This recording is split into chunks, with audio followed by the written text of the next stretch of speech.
Welcome into game number 1 of the Ace match. I haven't updated the scoreboard since the last game. There we go. I had one job. Anyway, welcome into game number 1 of the Ace match between Galaxy and Team Kessel. Spawning in the upper right-hand corner of GSL Daybreak in the purple color playing for Team Kessel. He is LV.Matterhorn. And spawning across from him, he's the random player playing for Galaxy. It is Leave.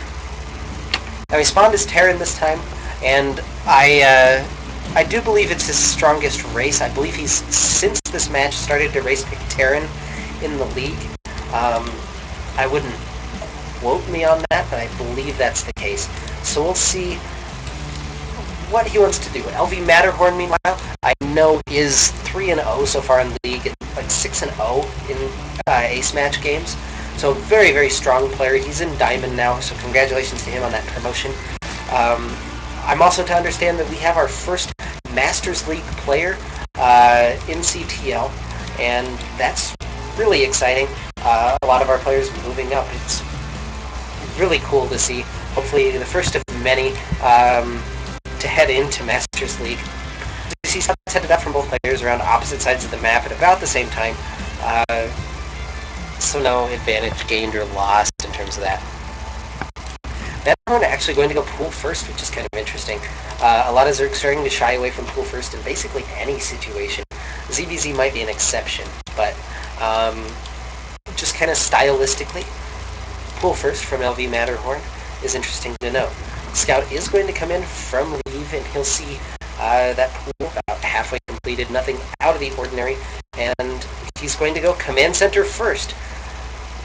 That's really interesting. I'd love to see what happens if Matterhorn did scout that, and we see Leave actually distracting, sending a second SCV. So I don't believe, this is actually really worrisome right now for Matterhorn. He's seen this SCV headed across the map, kind of on a wild goose chase. He hasn't seen a barracks in his opponent's main. That might have been the reason for the pool first. Just to kind of backtrack for myself. And yeah, this drone checking frantically around, looking for proxied barracks, proxied anything, but we see it is command center first. It's a little bit of a cheeky opening so far from Leave, and of course playing random, not necessarily known for macro prowess. That's really cheeky way to play the game. I keep coming back to that word, and I can't quite think of another one just yet. But Matterhorn still hasn't seen the barracks, hasn't really seen much of anything. He's checking around now with Zerglings, sending them to opposite sides of the map, and Leave, I think, would be pretty happy with the chaos that he's caused. Of course, if Matterhorn had scouted this command center first, that would be an entirely different story, and we'd probably see some sort of attack happening for Matterhorn at this point. But now, Zergling is going to come in. He can't get into the main because it's walled off, unfortunately, so still actually no vision, not really being controlled just yet by Matterhorn.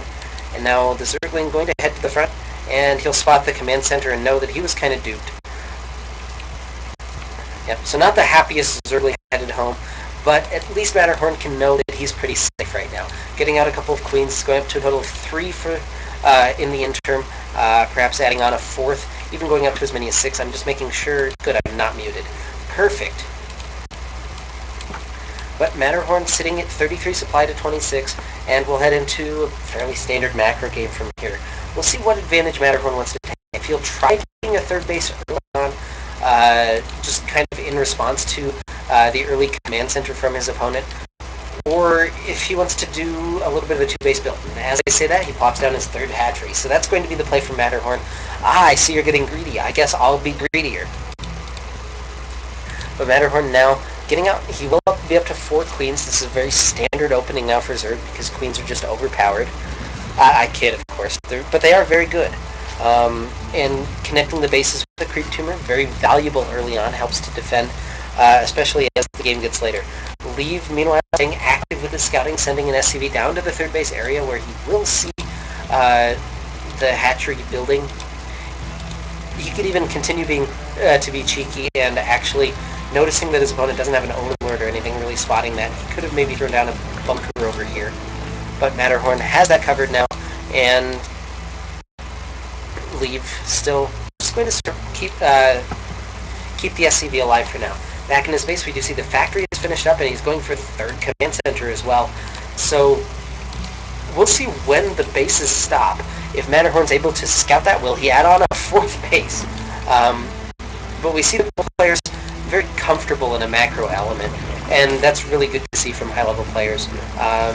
It tends to be that somewhere between gold and platinum is where a lot of really cheesy players just get stuck. And until you refine your macro prowess, you can't get much higher than that.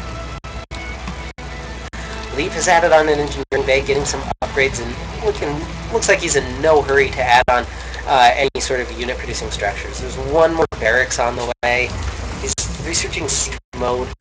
Just valuable upgrades to have, but nothing... There's no overextension in any way, really. He'll be up these 3 command centers very quickly.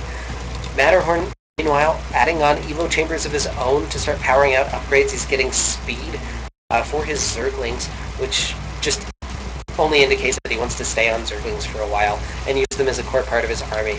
We'll probably see a Baneling Nest will be his indication to put on pressure, or even a lair, and that'll be kind of the first interesting thing that we see happen in this game. Matterhorn has since added on, I believe, a 5th queen, so the creep spread is starting to get a little bit ridiculous as it stretches out toward the right watchtower. Leave, meanwhile, adding on factory as well as a starport, so he's going to be pretty heavy in this mech, which is something that I think a lot of Terran players are very happy with recently. Excuse me. Overlord coming in now from Matterhorn, and he spots the 3rd command center, he spots the factory, spots the starport. We'll see what else he's able to see with this Overlord. It will be taken out a little bit too quickly. He does see the tech lab over here. He might be a little bit leery of that. Hopefully doesn't assume that that's actually barracks, but all told, this looks kind of like a timing attack setting up for Leave.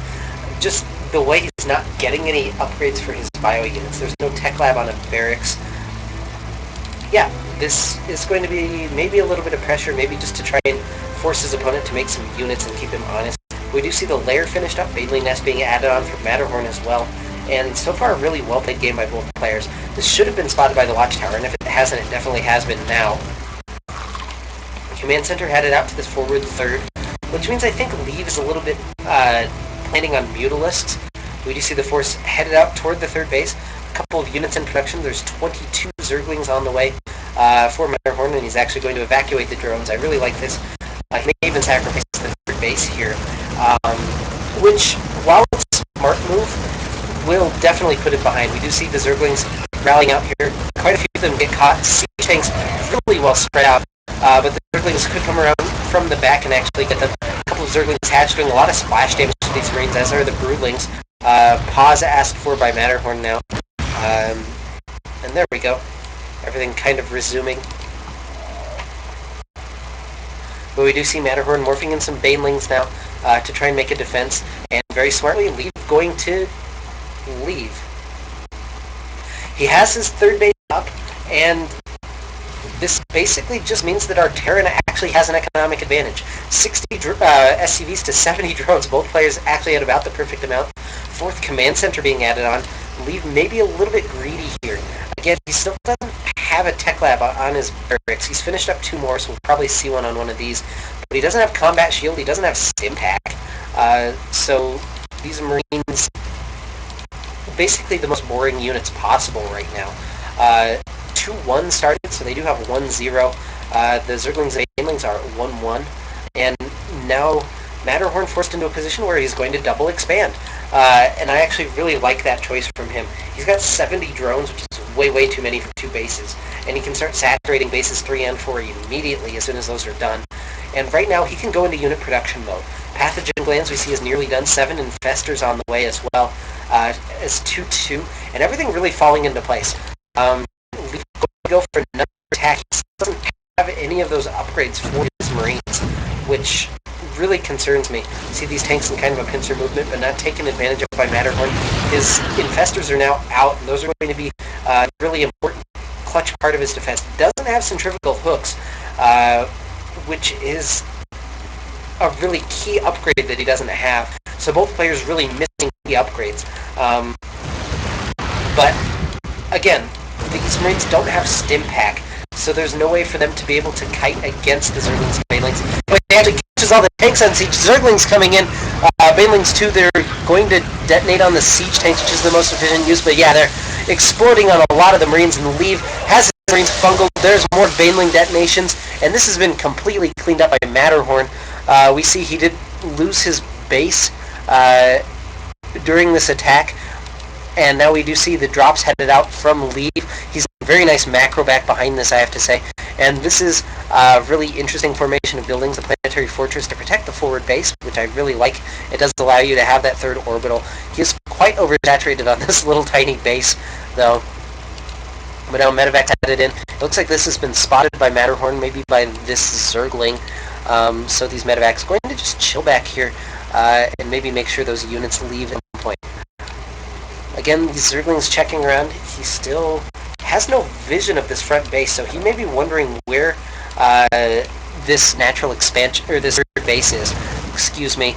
Again, still, there's finally a tech lab added on a barracks. So he'll finally be able to get Stimpack and Tech Lab, or Stimpack and Combat Shield, excuse me.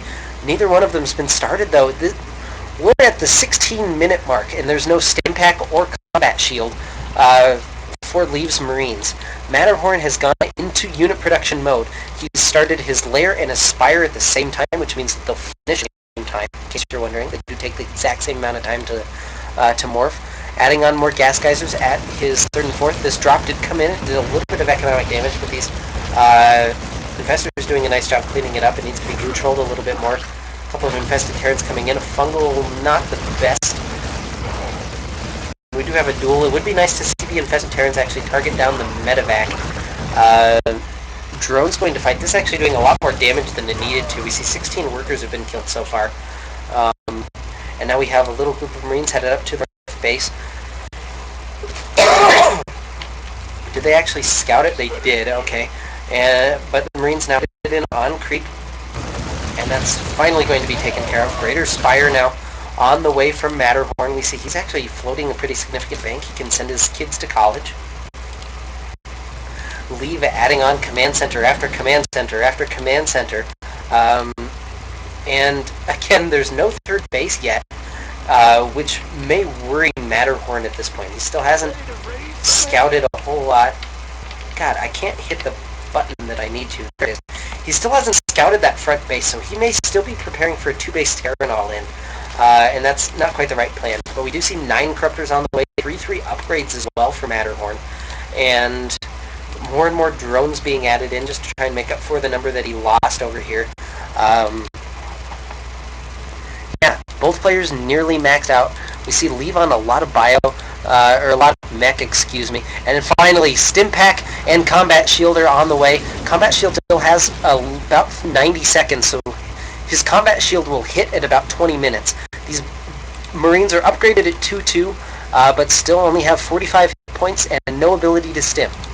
And now he's actually going to move out without Combat Shield. He does have Stimpack, though, so I guess we'll give that to him. And this command center actually blocking his choke point, so he's just going to take down the destructible rocks. Hellions coming in for the scout. They do get taken out very quickly without doing a lot of damage. Horn actually doesn't want to overcommit to this. But in comes the Terran army into the middle of the map. The engagement has to be pretty good here for Matt. He doesn't have Brood Lords, he just has these Corruptors. And maxed out army versus maxed out army here. There's one Thor to try and help out. And that's a huge fungal. There's not very many mechs here to try and deal with it. Banelings crash in. All of the Marines are gone, but the tank is still undealt with. The idea now, I guess, would be to pull back these Corruptors and try to morph them into Broodlords and deal with this mech. Leave actually going to pull back because he doesn't have any of those Marines left. Combat Shield finally finishes. He's going to head down to this base down here. He picks off a couple of these Banelings, but actually kills his Marines in the process. But he does spot the 4th base down in this location, picking off a couple of drones as well, which is nice for Leave. But Matterhorn setting up his army has now finished out the Broodlords. After taking down his opponent's anti-air, he can switch into Broodlords and feel very, very safe. He needs to keep around a couple of Corruptors. And Leave actually interesting just going for Thors. Thors the same range as Broodlords, but with the Broodlings, it can be very difficult for them to actually do damage. He's got no Vikings to deal with this. And again, just little oversights by Leave. His macro has been impeccable, but unfortunately for him, his unit compositions and his upgrades have been very delayed. And we see his army actually splitting in half. Matterhorn were to engage one half and then the other. That might be the end of the game, and this is exactly what he's going to do. He takes out the southern half of the army, and we see the supply lead now going in favor of Matterhorn. A lot of these drones and the base going to die, unfortunately. As this mech still left alive, excuse me, on that. Now the Zerglings coming in. This mech not heavily upgraded, it's 2-0, but no armor upgrade. Now the Broodlords should be able to take care of everything. Thor trying to target fire, but it doesn't do that much damage. In all honesty, its siege tanks all forfeit. Matterhorn now can remax on basically whatever we want. The infested Terrans have been plopped down. He managed to kill the planetary with him. Now targeting down a Thor for himself. Very nicely done. Where's Leaf's supply at? He's at 72 SCVs, which is a little too many at this stage of the game, I feel. And the Broodlords uncontested in the sky. We finally see Vikings being added in. Zerglings getting in. They're just killing siege tanks as they spawn, and Matterhorn starting to take a big advantage in this game. Now, laid siege to his opponent's mid-base. The Broodlords still basically uncontested. First couple of Vikings finally out. Now siege tanks headed in to try and deal. Or siege tanks and marines trying to deal with these Zergling reinforcements, but they really can't. The production just not quite there from Leave. The Vikings not helping out at all. Infestor's still alive. The Zerglings finally have been taken care of, but he almost got into the production facilities. And we see another wave of Zerglings back behind us. We see 48 more Zerglings on the way, as well as chitinous plating, and a tech switch in progress. I've lost track of the Broodlords somehow. Where are those magnificent beasts? Well, we see infested Terrans and Zerglings in the middle of the map. The rest of the army trying to deal with. We had a little bit of a drop coming from Leave. It doesn't look like it was able to do too much damage. Just kind of multitasking coming on around for both players. Zerglings now swarming in for Matterhorn. He took down the natural, now taking down Thor's back in the main base. He's camping his opponent's production facilities.